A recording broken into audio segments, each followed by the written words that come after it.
Alors, bonsoir à tous. Et comme promis, on va parler ce soir du sujet de ce qu'on appelle le Mashiach ben Yosef et ses problèmes. C'est-à-dire le Mashiach ben Yosef, le Messie fils de Joseph, littéralement.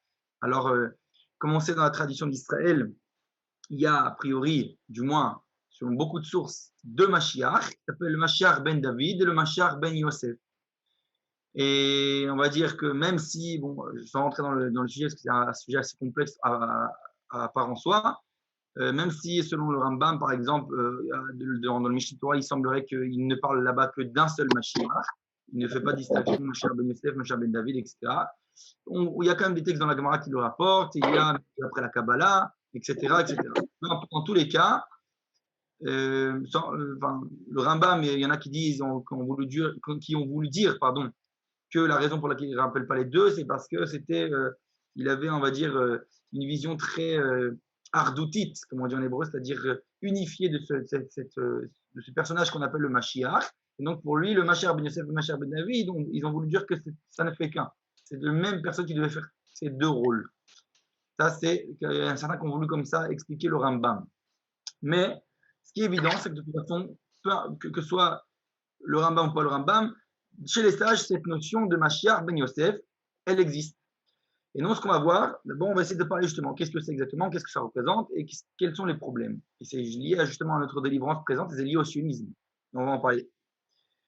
Donc voilà. Donc, d'après le Rav Cherké, donc dans le livre, il explique déjà dès le départ qu'il faut comprendre justement que pour notre époque particulièrement, puisqu'on est en train de vivre la délivrance et donc le sionisme, etc., c'est une notion essentielle qu'il faut vraiment approfondir et comprendre. Et donc, plus approfondir sur la notion du Mashiach ben Yosef. Donc, on l'avait dit déjà dans les cours précédents, quand on a parlé des différentes approches du sionisme, qu'il y avait plusieurs approches et que, on va dire essentiellement, lorsque il y a eu l'organisation mondiale du sionisme, etc., la Histadrut, tout ça, ce qu'on a parlé, au départ, on a dit qu'il y avait quelques rabbins qui étaient pour, quelques rabbins, 4 exactement, qui étaient contre, qui ont écrit des lettres contre donc Balfour, etc., tout ce qui est avec le Rav Kook, 4 rabbins qui étaient contre, et on avait parlé lesquels, et la majorité des rabbins, les autres rabbins, ils étaient, on va dire, ils n'avaient pas encore pris de décision sur le sujet.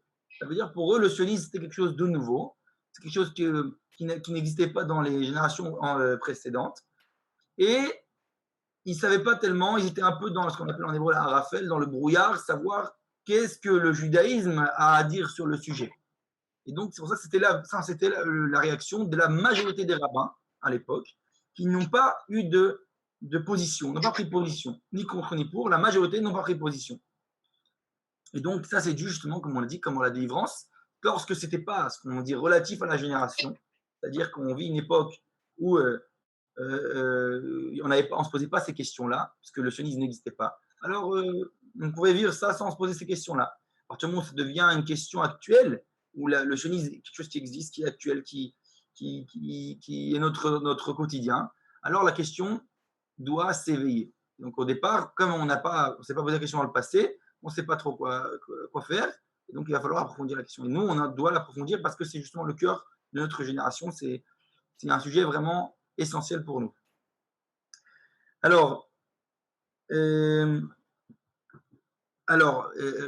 autre raison, on va dire supplémentaire, pour laquelle la majorité des rabbins ont été un peu indécis sur le sujet, c'est surtout parce que quelque chose d'étonnant, on va dire que les pensées n'auraient pas imaginé, c'est que cet État a été fondé, je dis même avant l'État, même les fondateurs sionistes, etc., même après l'État, a été fondé par des chilonim, dont on a parlé dans plusieurs cours. Aviel, est-ce que tu peux te couper ton micro? Je suis désolé. Ça fait du bruit un peu en arrière. Merci. Et donc, un État, on a dit un État qui était fait par des chilonim, c'est-à-dire donc on avait dit chilonim, alors je ne traduis pas ce qu'on avait compris, c'était non religieux, etc., athéisme, tout ce que ça comprend, matérialiste, etc. En tout cas, c'est ça qui fait ressortir un grand étonnement. Et donc, on a dit ce phénomène, il est étonnant. Les rabbins ne savent pas trop comment réagir, etc. Parce que quoi, des gens qui sont contre les valeurs de Torah, etc., eux vont amener un état, etc. Est-ce que, qu'est-ce que le judaïsme dirait sur une telle chose? Et c'est ça qui a fait qu'il y avait un petit peu un brouillard sur l'opinion de beaucoup de rabbins. Et, parce qu'on a dit, ceux qui ont fondé, ils ne voyaient pas la Torah et les mitzvot comme obligation. Donc, étonnant. C'est quelque chose qu'il faut se poser la question. Et bien sûr, la solution au problème, on a dit, essentiellement, elle est chez qui? C'est le Rav Kook. Le Rav Kook, il est celui, on va dire, qui s'est vraiment penché sur la question de manière, on va dire, en profondeur, etc. Vraiment à essayer de voir, comme on avait dit d'ailleurs sur les cours qu'on a parlé de l'historiographie du Rav Kook, en disant que essayer de voir, de faire une grande recherche dans nos sources, les sources Talmud, la Bible, Tanakh, etc., les Midrashim, etc. Et qu'est-ce que, en fait, finalement, la Torah a à dire sur le sionisme? Et donc, il a, comme ça, développé, formé son opinion sur le sujet. Et comme on l'avait dit, pour lui, c'est la délivrance. C'est la délivrance, c'est comme ça que les sources nous l'ont dit, etc. Et c'est un événement historique de force majeure, le fait qu'on crée un État encore plus, mais bien entendu, même les départs du mouvement sioniste. C'est ce qu'on appelle Atralta de Géoula, les débuts de la délivrance. Et ensuite, il y a l'Agéoula, c'est l'État d'Israël, la délivrance elle-même. Et donc, le Mashiach Ben Yosef, et on a dit, il apparaît dans le Talmud déjà. Dans le Talmud, et il apparaît aussi dans ce qu'on appelle Sfarim Achitzonim, c'est des livres qui n'ont pas été inclus dans le canon biblique, si on dit comme ça en français, mais c'est des livres quand même antiques de l'époque, qui n'ont pas été écrits finalement par Ruach HaKodesh, par Esprit Saint, par Nevoa, etc., mais qui restent comme des livres de l'époque. Par exemple, le Sefer Maccabim, le livre qui raconte Hanouka, qui n'est pas inclus dans la Bible, mais qui est un livre ancien. Et il y a aussi le Sefer Ben Sira. Il y a beaucoup de livres qui sont ce qu'on appelait les Sfarim Achitzonim. Et dans les Sfarim Achitzonim, donc dans ces livres-là, ces livres qui sont exclus du canon biblique, apparaît aussi la notion de Mashiach Ben Yosef. Et bien entendu, je l'ai dit aussi, la Kabbalah. Dans la Kabbalah, c'est une notion qui existe. Le Mashiach Yosef, ce n'est pas quelque chose qui est inconnu, au contraire, on en parle beaucoup. Et bien entendu, maintenant, je parle beaucoup plus tardivement chez le Gaon de Vilna, le Gra, ce qu'on appelle le Gra, Gaon de Vilna. Lui aussi parle beaucoup de cette notion de Mashiach Ben Yosef. D'accord? Et il y a aussi chez le Ramchal, ceux qui connaissent le Ramchal, celui qui a écrit le fameux livre La Voix des Justes, le Messilat Yesharim, et encore beaucoup le Shla aussi, le Shla Kadosh, c'est celui qui a écrit les Mishneh Luchot Abrit, donc aussi bien entendu ancré dans la Kabbalah. Donc évidemment que tous ceux qui ont un peu touché à la Kabbalah ont ces notions qui apparaissent. Mais en tout cas, c'est pas une notion qui est inconnue du judaïsme. Maintenant, quelle est la nouveauté donc du Rav Kook dans son approche? C'est dit, c'est que, ok, on connaissait cette notion de Mashiach Ben Yosef, mais maintenant le Rav Kook, il va identifier, il va pointer du doigt, si on peut dire ainsi, dire que cette notion, donc on a appris qui était un peu quelque chose d'abstrait, etc., on a compris l'idée de Mashiach Ben Yosef, il va dire c'est le sionisme.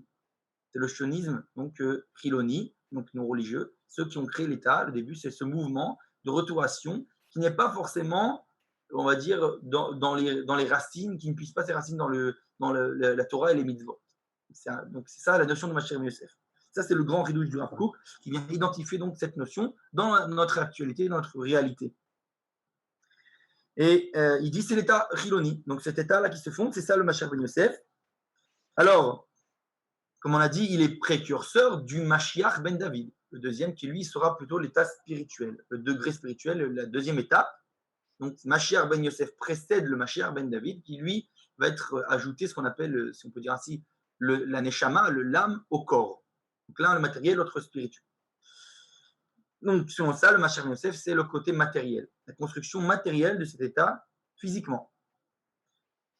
Et alors maintenant, pour essayer de bien comprendre tout ça, je vais ramener un texte très très connu qu'on lit tous les ans. Et je pense qu'il n'y a pas que les religieux qui le lisent, tous ceux qui sont un peu traditionnistes le lisent à la maison le soir de Pessah dans la Haggadah. On va ramener une partie du texte de la Haggadah. Je vais ramener tout de suite. Hop. Alors très très connu, c'est tiré bien sûr du Talmud, de la série de Brachot, du traité de Brachot. Et regardez ce qu'il dit. Alors, au début, on parle donc des sages, Shayoum et Soubin, Bibimrak, des grands Chachamim qui étaient assis à Mebrak. On va bientôt dire la discussion entre eux. Vayoum et Saprim et Yetziat Mitzraïm, donc ils racontaient sur la sortie d'Égypte toute la nuit. Ok, chez Baout al-Midem, leurs élèves sont venus. Donc on sait que c'est Rabbi Akiva, Rabbi Elazar, Ben Ezari, etc., etc. Leurs élèves sont venus et leur ont dit Rabotenu et Giazman Kriyat Shema, est venu le temps du Kriyat Shema, chez le Shacharit, du matin. D'accord? Ça, c'était la première notion. La suite, et là, c'est ce que je vais revenir pour notre sujet. Il dit comme ça Amar Rabbi Elazar Ben Azaria, donc un des grands sages qui était assis avec eux là-bas, cette nuit-là, il a dit Are Ani Keven Shivim Shana. Il dit Je suis comme quelqu'un de 70 ans. Alors, je ne vais pas commencer à expliquer exactement qu'est-ce qu'il a voulu dire, peu importe, ce n'est pas notre sujet. En tout cas, Velo Zachiti Shete Amer Yetziat Mitzraim Balelot. Il dit Je n'ai pas eu le mérite de dire que la sortie d'Égypte, pourquoi, où c'est que c'est, d'où on apprend que la sortie d'Égypte, on doit la dire la nuit, la rappeler la nuit. Le souvenir de la sortie d'Égypte, la rappeler la nuit. Il dit jusqu'à ce que Ad Shedarshan Benzoma, ce qui est venu Benzoma, un des sages, chez Neymar, comme il a dit, lui, il est venu, il a fait donc une exégèse, il a appris des versets, il a dit, il a écrit quoi dans la Torah, Les Ma'an Tizkor et Yom Tzetecha Meretz Mitzraim, Kol Yemechayecha, écrit dans la Torah, afin que tu te rappelles du jour de la sortie d'Égypte, tous les jours de ta vie. Et donc, il fait une exégèse, il dit, Yemechayecha Ayamim. Il y a écrit, dans le verset, les jours de ta vie, ça veut dire les jours. Et il suit ensuite, mais le verset, il dit, Kol Yemechayecha. Il rajoute un mot qui est a priori superflu, le Kol, tous les jours de ta vie. Qu'est-ce que le tout vient nous rajouter? Parce qu'a priori, tous les jours de ta vie, j'aurais compris que c'est tous les jours de ma vie. Mais non, il dit le tout, le mot qui aurait été superflu, maintenant vient nous apprendre une nouvelle, ça vient inclure les nuits. Il dit Kol Yemechayecha, Yemechayecha Yamim, Kol Yemechayecha Alelot. Donc le Kol vient nous rajouter les nuits. Ensuite, ça c'est donc la première opinion de Benzoma. Et Vechachamim Omrim, les sages disent, eux, ils ne sont pas d'accord, ils donnent une autre exégèse du verset. Ils disent Yemechayecha, les jours de ta vie, à Olamazé, ce monde-ci. Kol Yemechayecha, le Kol donc des jours de ta vie, les avi l'imot Mashiach. Ça vient, le mot superflu Kol vient inclure les jours du Mashiach. Ce qu'on appelle les jours du Mashiach, donc les jours du Messie, l'époque messianique. Alors, on va essayer de comprendre en profondeur qu'est-ce que ça veut dire exactement toute cette machloquette.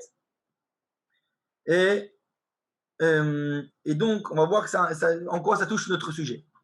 Alors, a priori, on a dit, selon Benzoma, il vient dire donc il y a l'histoire de nuit, jour, etc. On va approfondir plus en profondeur que ça, mais selon les sages, a priori, il y avait une pensée de dire que peut-être que dans les temps messianiques, on ne devrait peut-être pas rappeler la sortie d'Égypte. C'est pour ça qu'il a fallu un verset qui vient avec un mot superflu nous apprendre, tu sais, même lorsque tu seras délivré, dans ta délivrance finale, tu devras encore rappeler l'Égypte, la sortie d'Égypte. Donc ça veut dire que finalement, même la délivrance finale, tu ne dois pas omettre la délivrance, la première, celle d'Égypte. Selon Benzoma, a priori, on apprend que peut-être que oui. Alors selon Benzoma, il faudrait peut-être plus la rappeler. Donc ça veut dire que lorsqu'on sera délivré dans les temps futurs, donc c'est de la délivrance d'aujourd'hui, on ne devrait plus rappeler la sortie d'Égypte. C'est passé. On va voir plus en profondeur tout ce que ça comprend. Et après, alors, je reviens sur Benzoma. On a vu, on se pose une question. Pourquoi Benzoma, lui, selon son opinion à lui, il aurait besoin d'un mot superflu pour nous apprendre que ça comprend aussi la nuit? D'accord? Souvent, du moins dans la Torah, on n'a pas vu que dans les autres mitzvot, on a besoin d'un verset qui vient nous inclure que la nuit aussi est inclue dans la mitzvah. On devrait dire au contraire. Si la nuit, je n'ai pas, alors à la limite, tu ferais nous apprendre l'inverse. Mais ça veut dire que de manière générale, quand on nous dit une mitzvah, il ne fait pas de différence nuit et jour. Pourquoi j'ai besoin d'un verset qui vient nous dire, ouais, tu sais, la nuit aussi. J'ai entendu que peut-être que la nuit, j'aurais pas dû. On va essayer de comprendre. Et la deuxième question que je dis, qu'on va se poser la question, c'est qu'est-ce que c'est que ces Yemot HaMashiach dont on parle? Quels sont les ce qu'on appelle les Yemot HaMashiach, donc les temps messianiques. Qu'est-ce que ça veut dire exactement les temps messianiques? On va essayer d'approfondir tout ça. D'abord, on a parlé d'une mitzvah de se souvenir. Les scores, les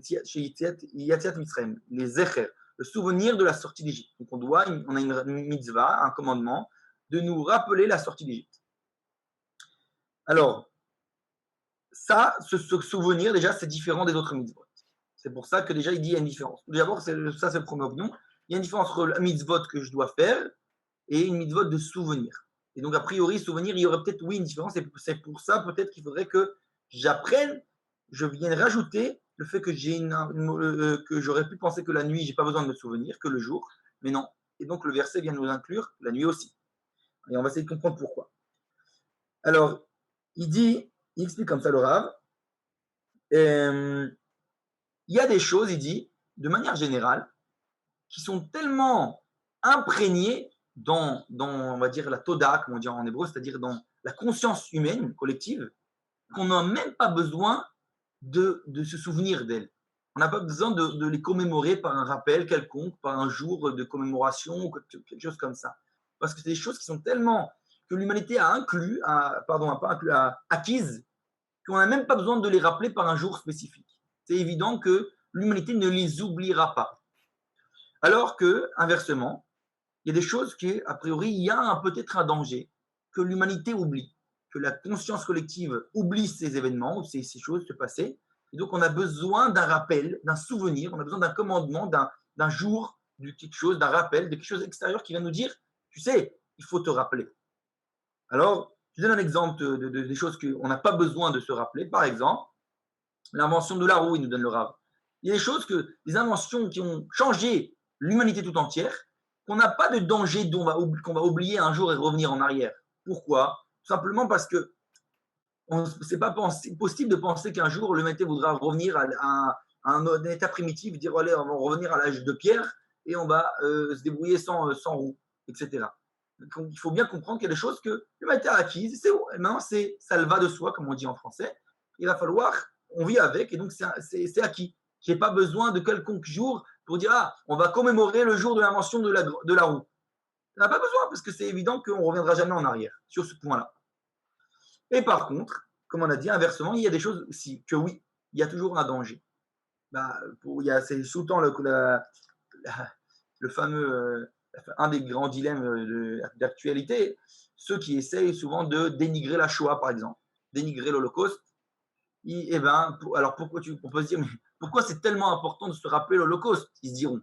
Eh bien, parce qu'il y a quelque chose que l'humanité, une espèce de leçon que l'humanité doit apprendre de ces événements historiques majeurs, et qu'il y a un danger, il y a une espèce de conscience de vouloir, on efface ça de notre conscience, de notre culpabilité, et là, on avance dans la vie. Il y a un certain danger. Donc, on aurait peut-être besoin, oui, d'un jour qui vient commémorer, qui vient se rappeler pour qu'on ne tombe pas dans ce danger, pour perpétuer le souvenir dans les générations.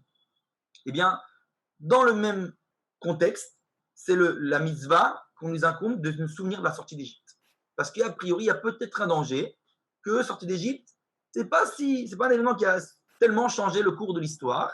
Et donc, peut-être que les générations futures disent pourquoi j'ai besoin de me rappeler? Et la Torah vient nous dire non, souviens-toi. Ce jour-là, il a changé le cours du temps. Il faut qu'on en soit conscient. Et donc, on a un jour de se rappeler. À cause du danger de l'oublier, on a un jour de se le rappeler. Et c'est pour ça qu'il dit j'ai besoin même d'un rajout, d'un mot superflu pour dire même la nuit. Tu n'oublies pas, un instant. Tout le cours du temps a changé depuis la sortie d'Égypte. Et ça, c'est pour donc, le premier point de Benzoma.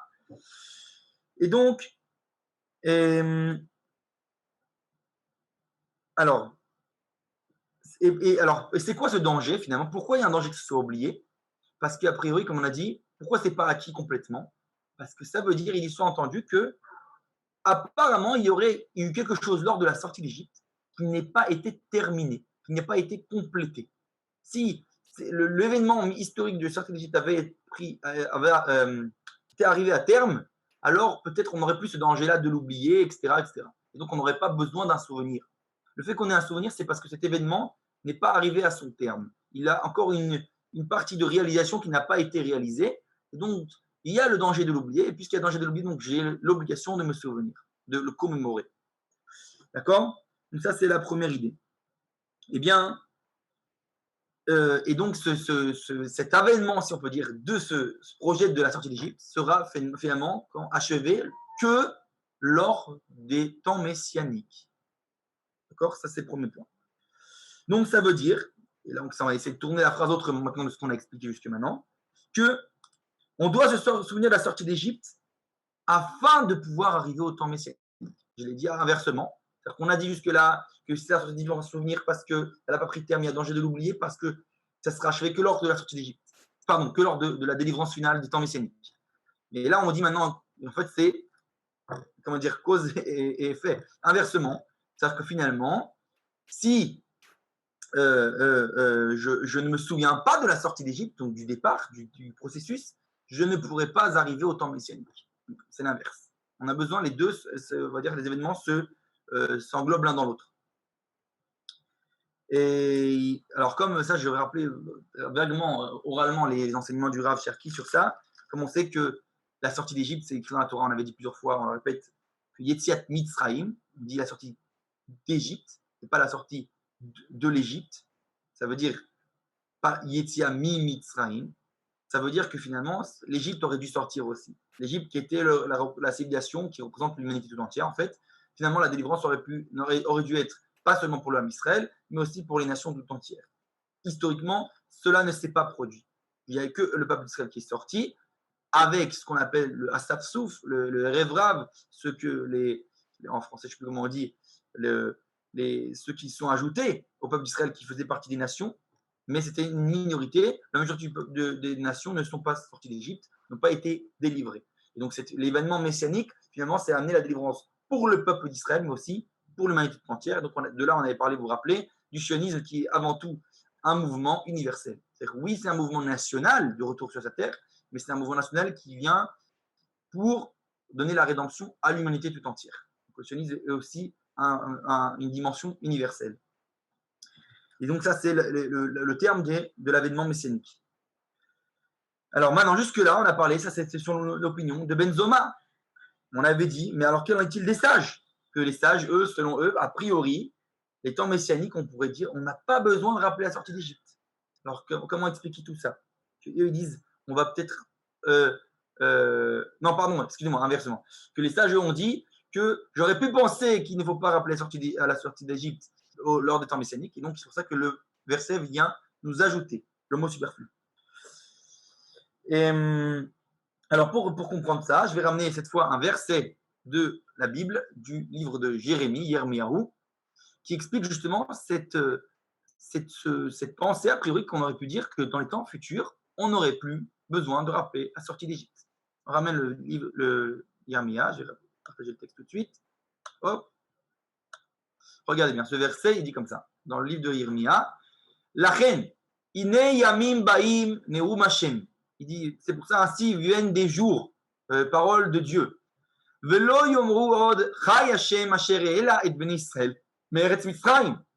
Il dit, ne diront plus, on ne dira plus que sur le, enfin, sur Chai Hashem, c'est une expression pour dire sur le nom d'Hashem, une espèce de serment, que Dieu vivant qui a fait monter les bénis Israël de la terre d'Égypte, qui yim Chai Hashem. Alors qu'est-ce qu'on dira? Le Dieu vivant, béni soit-il, quoi? Kashere ela ve'asher vi et zera bet Israël me'eretz safona u'mikol haratzot asher idachtim sham ve'yashvu al admatam. On ne dira plus celui qui nous a fait monter et nous a amené, donc il nous a fait monter les sorties de la terre d'Égypte, et là celui qui nous a fait monter la descendance d'Israël des terres du nord et des autres terres, donc dans la diaspora, si on dit en français, à Sheridartim, où je les ai exilés, là-bas, et ils se sont installés là-bas. Sous-entendu, on parle de l'exil, le dernier exil. Ce n'est pas l'exil d'Égypte, pas l'exil de Babel, mais l'exil dernier, celui des Édom, qui en fait ont été éparpillés dans les 4 coins du monde, à plusieurs endroits, ce long exil de près de 2000 ans. Eh bien, il dit, on ne dira plus la sortie d'Égypte. Littéralement, dans le livre de Jérémie, on pourrait dire, alors il ne faut plus rappeler la sortie d'Égypte. On ne se rappellera même plus de la sortie d'Égypte. On se rappellera cette sortie-là, cette délivrance présente. C'est ça, ce verset, a priori, alors ça semble être comme ce qu'on a dit, qu'il faut plus rappeler la sortie d'Égypte. Alors on va essayer de voir que ce n'est pas tout à fait le cas, que c'est pour ça qu'il y a d'ailleurs deux opinions sur le sujet chez les sages.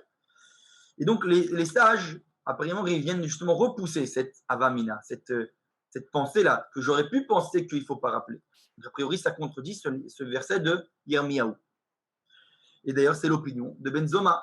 J'ai entendu Benzoma, s'il dit que ça vient à rajouter les nuits, j'ai entendu pas les jours messianiques. Donc les jours messianiques, je ne rappellerai plus la sortie d'Égypte. Donc Benzoma, il pense comme le sens littéral du verset de Yirmiyahu. Eh bien, les sages, c'est pas comment eux ils se débrouillent avec le verset de Yirmiyahu. On va voir ça tout de suite. Donc, c'est que il dit. Alors attends, pour essayer de comprendre déjà. Donc on parle, on a dit du rassemblement des exilés. On appelle le kibbutz galouyot, rassemblement des exilés pour faire le retour à Sion, donc cette délivrance finale. Alors, on va dire comme ça.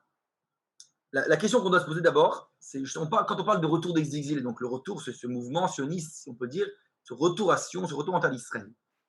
La question est, on va dire, comme le fait la Torah dans beaucoup de choses, il faut définir, il faut que tout soit défini très précisément. Savoir quand est-ce qu'on est dans cette époque, quand est-ce qu'on est dans cette époque, quand est-ce qu'on est dans le temps messianique, quand est-ce qu'on ne l'est pas. Et donc la question, en fait, finalement, ça va être quel est le pourcentage d'exilés qui doit monter en Israël pour ce qu'on appelle que débute cette période, justement, des temps messianiques. De son on veut définir, c'est quoi les temps messianiques. Donc, c'est quoi? C'est quand on monte, je ne sais pas moi, 30 juifs, ça y est, on appelle ça le temps messianique parce qu'il y a 30 juifs qui sont montés en Israël pour essayer de s'installer en Israël. Eh bien, ça, justement, ça va être ça la question. Est-ce que ça suffit 100 personnes, 2000, etc. Comment je peux savoir, quand c'est que je peux savoir qu'une installation de juifs en Israël, c'est le début des temps messianiques? Alors, à quel pourcentage de juifs on parle? Alors, il dit, pour éclaircir la question, justement, on va voir que c'est la question qui se pose Ben Doma et les sages, c'est toute cette discussion. Et lui, il dit, comme on a dit, on rappelle la sortie d'Égypte, donc Ben Doma, il rappelle le sens littéral du verset de Yirmiyahu. Donc tous ceux qu'on allait chercher, on doit les ramener, etc. Les sages, eux, comment ils vont expliquer le verset? Donc comment ils se mesurent à ce verset de Yirmiyahu?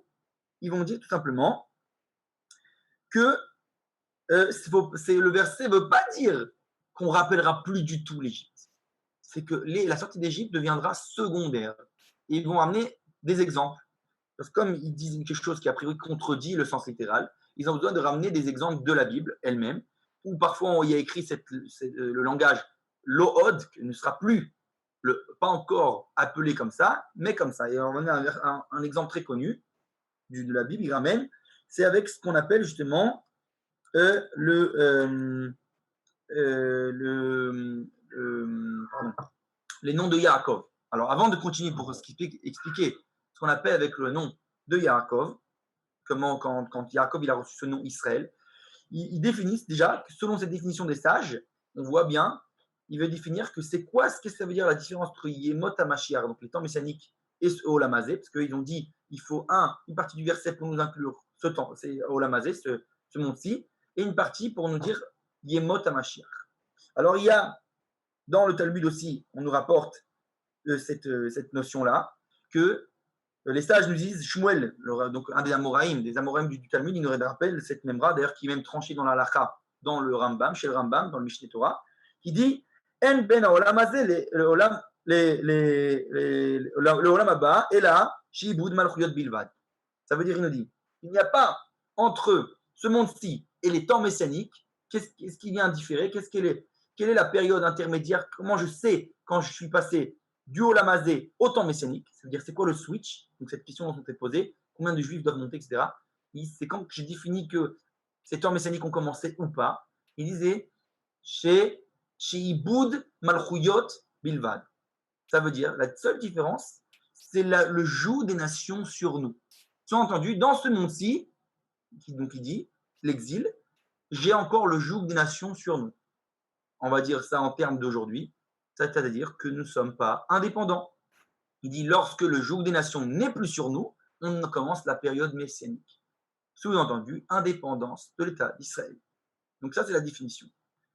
qui est tranché dans la halakha, on l'a dit, chez le Rambam, qui dit clairement comment tu définis qu'est-ce que c'est les Yemot HaMashiach, les temps messianiques? C'est lorsque le peuple d'Israël obtient son indépendance. Il n'a plus le joug des nations sur lui. Alors, je ne vais pas rentrer dans les débats, etc.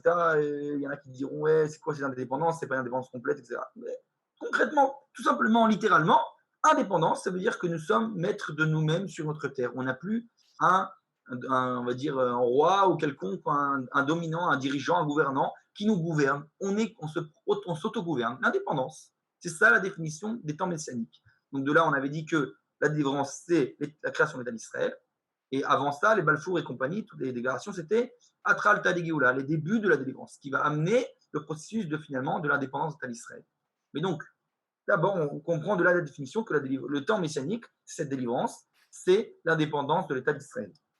Maintenant, et j'ai dit, on va ramener l'opinion des sages qui disent, eux, maintenant, ils doivent nous expliquer cette notion donc comment ils expliquent le verset de Yirmiyahu, qui dit que quand on dit qu'on ne rappellera plus la sortie d'Égypte, c'est que ça ne veut pas dire complètement et là secondaire, que ça sera juste secondaire. Eh bien, on ramène ça chez Yaakov. Dans la Torah, il y a écrit que Yaakov aussi, il y a écrit dans la Torah, ton nom ne sera plus Yaakov, mais Israël. Il y a écrit le même langage dans la Bible. Lo'od Ikresh Yaakov, et là Israël. On n'appellera plus ton nom Yaakov, mais Israël. Et pourtant, dans le verset d'après, quelques versets après, on rappelle encore une fois Yaakov. Yaakov, à l'inverse de Abraham, par exemple, que lui a reçu son nom, il est passé de Avram à Abraham, et après on ne l'appelle plus Avram, on l'appelle que Abraham.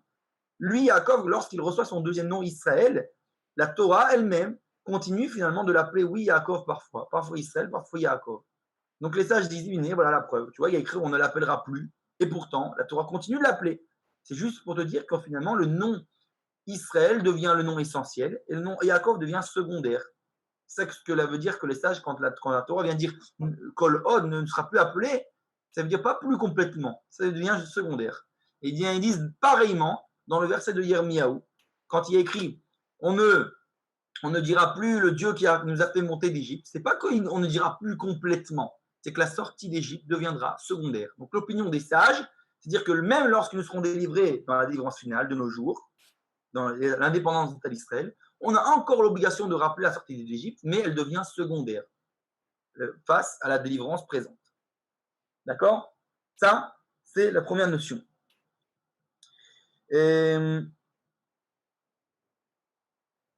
Ok. Alors, d'ailleurs, ça, le Rav Cherki ramène, c'est un constat. D'accord. Oui. D'accord. Oui. Tu m'entends? Ouais. Au Machir, on continuera toujours à fêter Pessah, ouais. Alors, c'est justement, selon les sages, oui, on fête Pessah tout le temps. Ça devient secondaire, mais on le fait tout le temps. Selon ça, on a dit ça Donc, en reste. fait, ça deviendra primaire juste le soir de Pessah. Quand il y aura le Machir, ça deviendra primaire la sortie d'Égypte juste le soir de Pessah. Non, ça veut dire que dès maintenant, a priori, selon ce qu'on vient d'expliquer, selon les sages, dès maintenant, ce qui est primordial, c'est cette délivrance présente. La sortie d'Égypte, elle devient secondaire. Et d'ailleurs, il veut montrer que selon les sages, ça, ce que j'allais dire, c'est que le Rav Cherki, il amène pour constater les faits, un fait. Il dit aujourd'hui, dans l'État d'Israël, il dit combien fête Pessah, combien la nuit de Pessah fête parmi tout le peuple d'Israël. On parle même selon les noms religieux, les traditionnalistes et compagnie, compagnie. Il dit il y a environ 70% des Juifs qui fêtent la nuit de Pessah. Il dit mais combien font un barbecue à Yom Ha'atzmaut, le jour de l'indépendance? Il dit c'est presque 92% des Israéliens. Ça veut dire que finalement, on voit bien que oui, le jour de l'indépendance a pris le dessus sur Pessah à une certaine dimension. Ouais, mais bon, ça pour le coup, c'est pas bien parce que le soir de Pourquoi? Pessah, il y a des mitzvot d'Eoraïta, comme dire Pessah Matzah au Maro ou manger la matzah. Il y a Ah, des bien sûr, vrais mitzvot. on n'a pas dit que, Shalom, on a dit d'ailleurs que cette délivrance, elle est faite par des chilonim et compagnie qui sont contre la Torah, les mitzvot, etc., et que ça prend du temps, c'est un processus. Ça, c'est évident. C'est bien évident que dans l'absolu, il faudrait fêter les deux. Mais ça veut dire que malgré tout, ça veut dire que les faits, tu constates que oui, c'est ce qui se passe, que les versets, donc ce que Yirmiyahu finalement a prophétisé, qui dirait qu'on ne dira plus le N1. Qu'est-ce qui rappelait, qui prend la place primordiale? C'est essentiellement la sortie de cette délivrance des dômes, plus que la sortie d'Égypte, qui est moins rappelée. Elle est encore beaucoup rappelée, bien sûr, et il faut la rappeler. On a dit, selon l'opinion des sages, c'est halakha. La halakha, c'est comme les sages qu'il faut rappeler la sortie d'Égypte, il ne faut pas l'oublier. Mais c'est-à-dire que les faits nous disent bien, tu vois bien qu'elle est devenue secondaire. D'accord? Ça, c'est la première chose. Et là, on touche justement au sujet de ce qu'on appelle les identités qui se dévoilent à travers les différentes facettes donc des noms de Yaakov, justement. On en avait parlé aussi dans le discours précédent, mais c'est toujours bien de le rappeler. Yaakov, c'est le Ishtam Yoshev Ohalim, on va dire, dans au niveau du degré individuel. Ensuite, on a Israël au niveau du degré national. Et ensuite, on a un autre nom que Yaakov reçoit. Et ça, je ramène le Sidour, on le dit tous les matins pour ceux qui disent les korbanot, les sacrifices le matin avant donc au début de la tefila de Shacharit. Je ramène un passage du Sidour qu'on dit tous les matins. Voilà.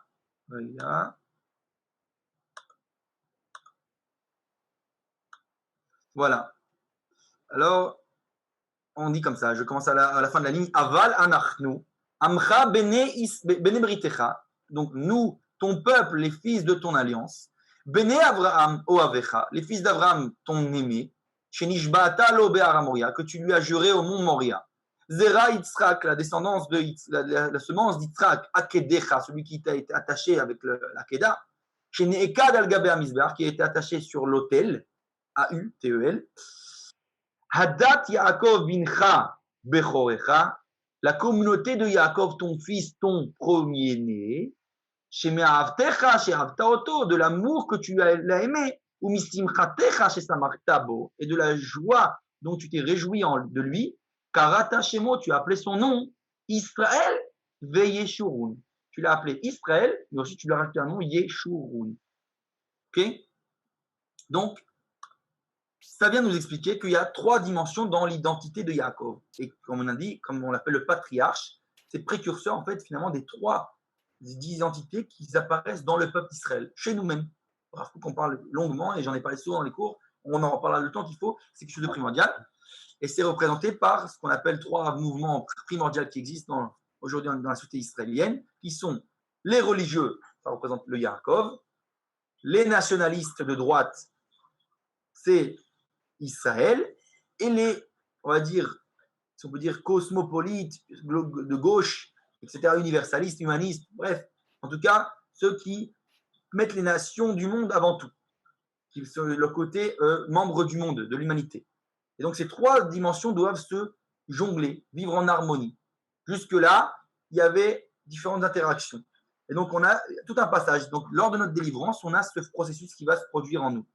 Au départ, c'était que Yeshurun et Israël faisaient main dans la main contre Yaakov. Ce qui s'est passé, donc les non-religieux contre les religieux, contre les Yaakov. A priori, Yaakov s'est trouvé seul.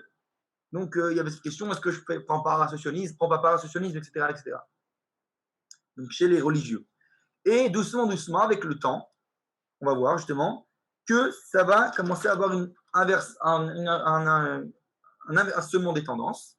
Et Yaakov va finalement s'unir à Israël, c'est-à-dire ce qu'on appelle, on peut dire ainsi, Dati Leumi, les religieux nationales, qui est une espèce d'union, même pas que le mouvement Dati Leumi, mais même, ça veut dire que les nationalistes de droite vont s'unir avec les religieux orthodoxes. Il y a ce qu'on voit jusqu'à aujourd'hui, ce qui était dans la politique israélienne classique avec le gouvernement de Bibi Netanyahou, il y avait une union entre les gens de droite, etc., et les religieux. Et cette fois, c'est les gauchos, la gauche qui est mise de côté. La gauche qui est mise de côté. Et donc tout ça, c'est ce justement qui est un peu décrit avec tout ce phénomène de Mashiach Ben Yosef. Et on va voir tout ça. Et on va essayer d'expliquer en profondeur. Alors, cette transition déjà de passer de Yaakov à Israël, quand c'est qu'elle se produit historiquement? Eh bien, ça veut dire que finalement, c'est la sortie de l'exil, même dans les esprits des gens. C'est-à-dire qu'on commence à comprendre qu'on passe d'une religion à une nation. Donc les datim commencent à comprendre qu'on est une nation et donc se lier au mim, aux nationalistes. Et ça, c'était donc la dimension de Yaakov à Israël, la première dimension. Parce que le nom Israël représente la nation, donc on a dit le nationaliste, alors que le nom Yaakov représente le côté religieux. Donc le Ishtam Yoshev Ohalim, l'homme star qui s'assied dans les tentes, la yeshiva. Et donc au début on a dit conflit. Et là, Alors, déjà pour exprimer ce conflit, Eliezer Ben Yehuda, par exemple, celui qui a fait renaître l'hébreu, d'accord, c'est que, on peut dire ainsi, que l'hébreu moderne, etc. Eh bien, lui, il a exprimé ça en une phrase. Je vais essayer de la traduire littéralement. Il disait, nous avons une terre et une langue. Il dit, alors, puisque nous avons une définition nationale, tous les commandements religieux, sous-entendu la Torah et les mitzvot, il dit, nous n'ont aucune signification. Donc, ça vient exprimer ce conflit qu'il y avait entre ces nationalistes au départ et ce spirituel, cette Torah, etc. Donc, il y avait un conflit entre Yaakov et Israël, la partie du peuple qui représente Yaakov et la partie qui représente Israël. Eh bien, les religieux, justement, donc, au départ, ils affirmaient justement que si ce sionisme, on a dit c'était pour ça que c'était le fait qu'ils étaient mal à l'aise des rabbins, si ce sionisme vient effacer notre identité religieuse, alors on n'en veut pas. C'est cette crainte qu'il y avait au départ, c'est ce conflit entre les deux. Eh bien, finalement, donc il dit même si on peut dire en théorie, on aurait pu éviter ce conflit, etc. En trouvant les solutions, ça c'est facile à dire toujours après l'histoire, mais bien entendu, on vit l'instant présent. Mais en tout cas, le fait est que c'est comme ça que ça s'est produit dans l'histoire. Et comment on aurait pu, il dit par exemple, en montrant justement que les mitzvot, ça on en parlera plusieurs fois, que les mitzvot, tous les commandements ont une dimension nationale. D'accord? En réalité, les mitzvot ont aussi une dimension nationale. C'est-à-dire qu'elles ont leur dimension individualiste, donc spirituelle, etc., de moi, entre moi et le Créateur, mais elles ont aussi une dimension nationale en tant que la nation. Toutes les mitzvot ont une dimension nationale. Et donc, ça aurait pu résoudre le problème. Et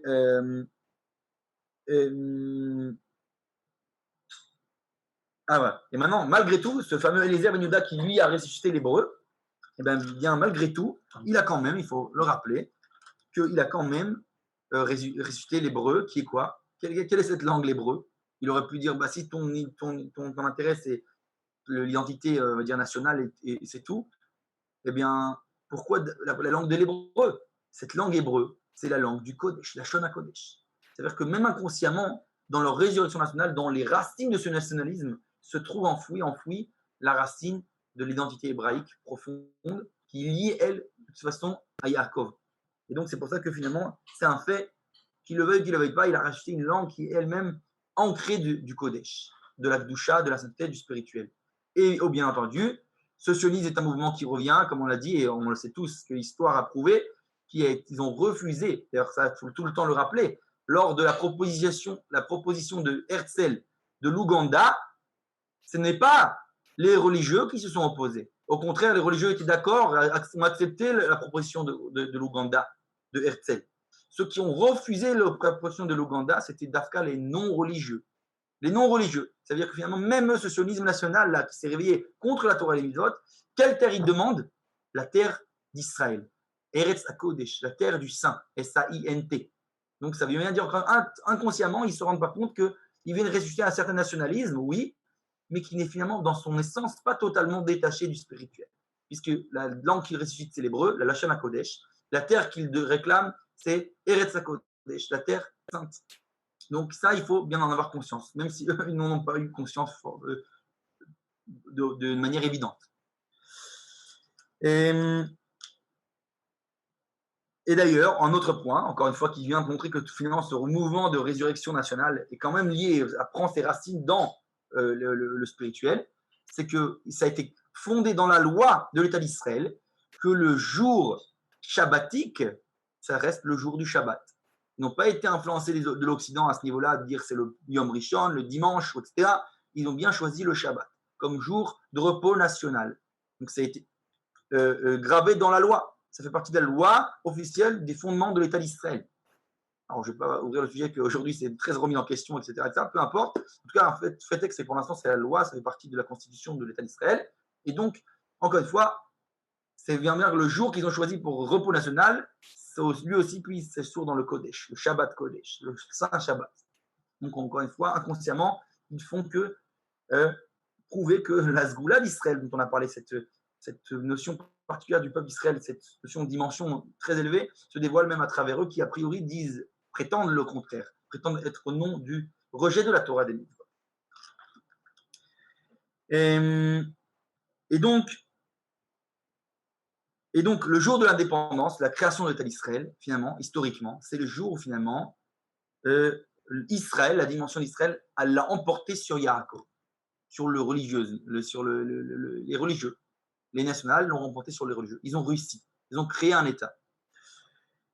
Et depuis lors, la société s'est divisée en deux. On l'a dit, on a l'essentiel qui était Israël, c'est-à-dire les nationalistes, donc non religieux détachés, et on a de l'autre côté quelques-uns qui sont restés, on va dire, dans cet État, il y a eu la majorité de la population qui était Israël, nationaliste, et il y a des quartiers, différents quartiers qui ont reçu Yaakov. Les petits Yaakov, les religieux qui ont reçu leur quartier à eux, pour essayer de vivre en ce qu'on appelle le statu quo. D'accord? C'était plus ou moins comme le constat. Il y avait un certain conflit, une tension. Et donc, il y avait ce consensus entre les sionistes non religieux et les orthodoxes. Ils disaient, nous dirigeons un État, on ne veut pas déranger et nous ne voulons pas vous enrôler à l'armée, comme ça que disaient donc les sionistes religieux. Ils disent, continuez à étudier la Torah, vous, et on ne vous dérangera pas, on ne traversera même pas vos quartiers le Shabbat. On ne veut pas vous déranger. Ok, faites ce que vous continuez à faire. Nous, pour l'instant, on dirige notre État. Vous restez dans votre coin.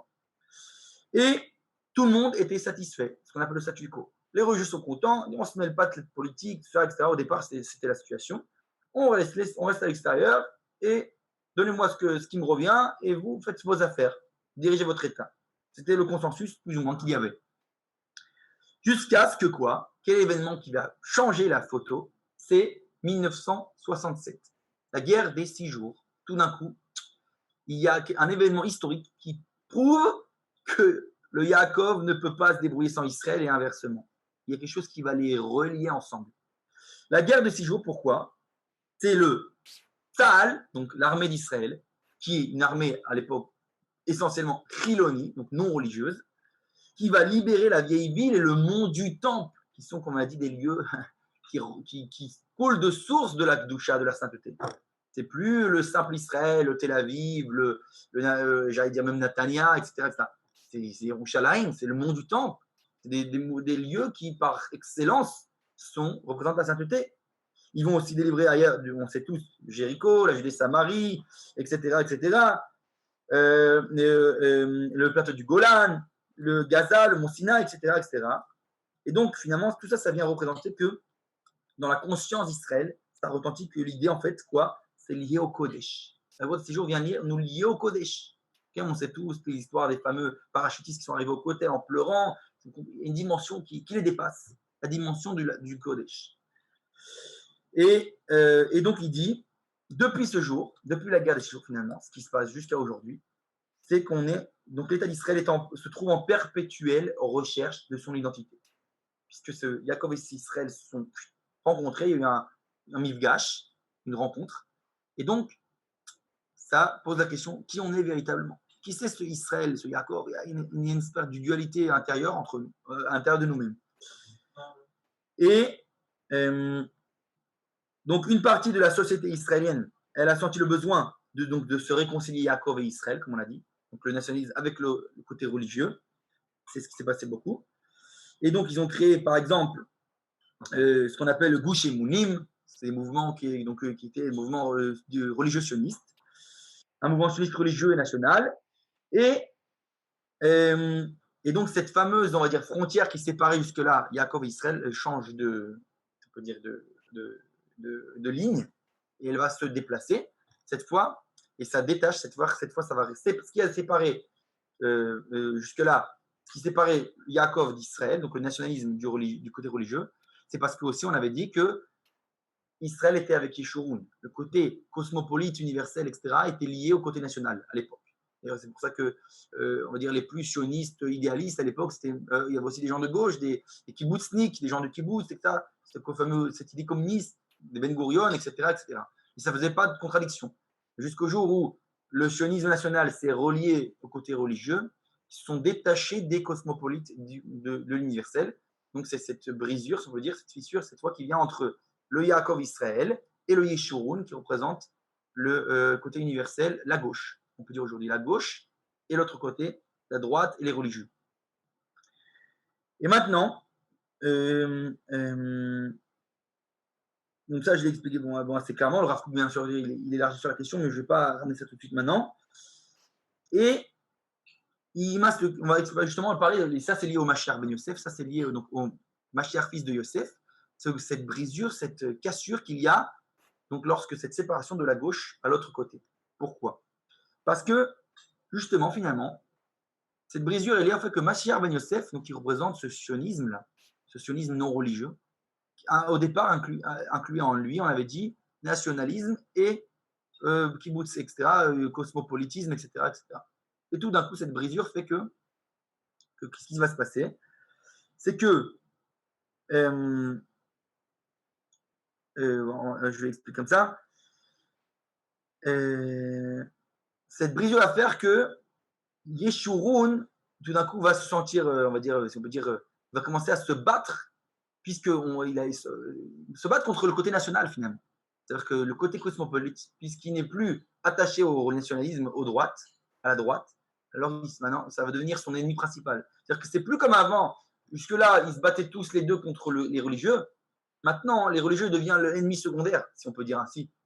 C'est-à-dire que celui qui va être son opposant principal, ça va être Dafka, précisément Israël, le côté national. Et c'est pour ça qu'on voit aujourd'hui beaucoup dans les conflits politiques en Israël, la gauche qui a un problème avec le côté nationaliste d'Israël, qui sentent que c'est une espèce d'orgueil national et qui on est pour s'élever au-delà des autres nations. On n'a plus envie d'être ce peuple-là qui est hautain, qui vient s'affirmer devant toutes les autres nations, qui n'en a rien à faire des autres nations, etc., etc. Et donc, je vais essayer d'expliquer ça de manière courte, mais oralement. C'est que finalement, ce qui se passe finalement, c'est que quoi? C'est que, on va dire, c'est la crise d'adolescence. Comment on dit? C'est ce processus qu'on est en train de vivre depuis. D'ailleurs, chez les sages, c'est appelé ce qu'on appelle Arigat Mashiach ben Yosef. C'est appelé la mort du Mashiach ben Yosef. Il y a une fameuse.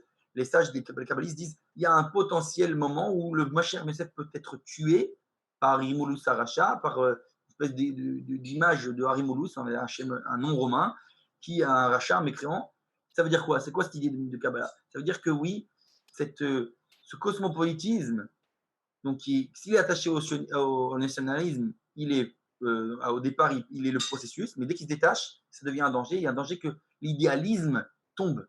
Tout d'un coup, le nationalisme devient au contraire l'inverse. Donc c'est pour ça qu'on va tout d'un coup avoir envie de plus être si nationaliste, etc., qu'on n'a rien à faire des non-juifs. On va commencer à dire, allez hop, on doit rendre les territoires, rendre Gaza, rendre la Judée-Samarie, etc., etc. Tout ce côté, on n'est plus national, on n'est plus lié à tout ça. Il y a un détachement, de ce détachement à l'autre partie. Ce détachement provoque ce fameux conflit, cette brisure, cette potentielle Arigat Mashiach ben Yosef. Et la solution, elle est où? Alors, la solution, je vais dire vaguement, mais on approfondira plus en profondeur la prochaine fois, Bezrat Hashem. La solution, c'est justement comprendre. Ça veut dire que finalement, il y a un. Je vais essayer de dire ça comme ça. Imaginons un dialogue entre quelqu'un de gauche et quelqu'un de droite. C'est quoi le conflit maintenant aujourd'hui entre la gauche et la droite? C'est que la droite, ils disent vous n'en avez rien à faire de vos frères les juifs. Et la gauche, ils disent vous n'en avez rien à faire des arabes. Alors, comment on fait? Alors, il dit c'est quoi la preuve? Il dit ben oui, moi j'en ai rien à faire des juifs. Sous-entendu, parce que comme toi, on n'a rien à faire des arabes, moi j'en ai rien à faire des juifs. Alors, viens, prends les territoires et compagnie et compagnie. J'ai aucune identité nationale fondée. Et inversement, il dit l'autre côté dit moi j'ai un problème avec les non-juifs, j'ai un problème avec eux, etc. Moi je veux affirmer mon nationalisme, mon identité nationale, etc., etc. Donc il y a une espèce de certain conflit. Il dit la solution c'est quoi? C'est en fait que la droite aurait pu dire tu sais, pour moi les Arabes aussi c'est important. Sous-entendu, je suis pas un sauvage qui ne voit pas ce qu'on appelle l'image divine chez l'être humain, etc., quel qu'il soit. Donc ça veut dire que si je comprendrais que eux aussi c'est important, seulement la question nationale prend le dessus parce qu'il y a des questions de priorité, mais que pour moi, la question arabe est quand même très importante. Alors, on va dire que quelque part, le côté d'en face dirait ah, tu sais, Si maintenant, toi, tu m'admets que c'est important pour toi les Arabes, alors pour lui, finalement, il sera moins en tension. Il va admettre lui aussi, tu sais, bah, finalement, pour moi aussi, les Juifs, c'est important. Donc, c'est-à-dire que l'autre côté admettra que le côté identité juive, etc., est important. Mais comme il a le sentiment, si on peut dire ainsi, que ce n'est pas le cas, que justement, on a tendance à pas prendre en considération les non-juifs, alors lui, il va se battre extrêmement opposé, comme on a dit, c'est le conflit-là, du rentre-dedans. Alors pour moi, les juifs, ce n'est pas important, puisque pour toi, les arabes, ce n'est pas important. Si nous, les arabes, on aurait montré que c'était oui important, alors toi, tu reconnaîtrais l'importance aussi des juifs. C'est ça un peu l'idée donc, de la solution à ce conflit, en trois mots. Mais maintenant, au niveau historique, comme on l'a dit, il y a eu à chaque fois des événements historiques qui ont fait qu'on est à passer l'étape supérieure, cette crise d'adolescence, là, de ce processus de délivrance. Qu'est-ce qui va se passer? Alors, les prophètes nous parlent justement, il va y avoir un événement qui ne s'est pas encore produit, qui va être cet événement facteur de ce changement-là, de ce moment où l'identité de Jacob et d'Israël va s'unir avec Yeshurun, avec l'identité universelle. Eh bien, cet événement est très connu, et on en parlera, je pense, la semaine prochaine. Je vais donner un cours à part entière sur cet événement, ce qu'on appelle la guerre de Gog et Magog. La fameuse guerre, on va dire, si on peut dire apocalyptique dont les prophètes nous parlent, de Gog et Magog, si on peut dire ainsi, et qui est une guerre qui apparemment va changer le cours de l'histoire, va permettre de passer à l'étape supérieure de cette union entre ces trois camps, qu'il y aura une harmonie entre l'individualisme, le nationalisme et l'universalisme, ce fameux triangle dont le Rav Kook nous parle à différents endroits. Donc, c'est ça cet événement majeur du Gog et Magog. Et donc là, donc c'est un peu lié à ta question Aviel de tout à l'heure, que oui, peut-être que là, cette fois, on n'aura plus besoin de la sortie d'Égypte. On ne le rappellera peut-être plus. Pourquoi? Parce que c'est vraiment, elle aurait été terminée, ça sera achevé, puisque la délivrance aura aussi délivré les nations du monde. Donc c'est cette dimension universelle de la délivrance du sionisme. Donc le sionisme, ça, Abraham Livni le dit très explicitement dans son livre, Le Retour d'Israël, une espérance du monde, disant que finalement, au départ, c'est un mouvement qui s'est levé que pour des raisons nationalistes. Et donc, si on peut dire, d'où va naître l'opposition. Si tu viens conquérir une terre que pour toi-même, ta propre nation, alors oui, tu as un espèce de, comme ils disent tous, un colon, tu viens, tu es égoïste, etc., etc. Mais si tu comprends que ce mouvement sioniste, ce n'est pas pour toi-même, c'est pour libérer l'humanité tout entière, il y a finalement finalement dans le mouvement sioniste une dimension universelle d'être hors la goïme, une lumière pour toutes les nations, alors finalement les nations admettront et diront oui, tu n'es plus égoïste, tu n'es plus celui qui vient être colon, etc., etc. Pourquoi? Parce que tu montres cette dimension universelle. Ça, c'est la dimension de Yeshurun, du troisième nom de Yaakov. Yaakov, Israël, Yeshurun. Voilà. J'espère que j'ai été assez clair. Si tu veux, la semaine prochaine, même heure, Bezrat Hashem, si tout va bien, on parlera justement de cette guerre de Gog et Magog. Quel est cet événement dont les prophètes nous parlent? Qu'est-ce qu'il comprend, etc., etc. Pour savoir quel est cet événement qui va essayer de changer le cours du temps. Cette dernière dimension, cette délivrance. Et voilà. Bonsoir à tous. Est-ce qu'il y a des questions? Kol hakavod. C'est intéressant. Azak. Alors, Bezrat Hashem, on se voit la semaine prochaine, à 20h30. Hashem. Kol hakavod.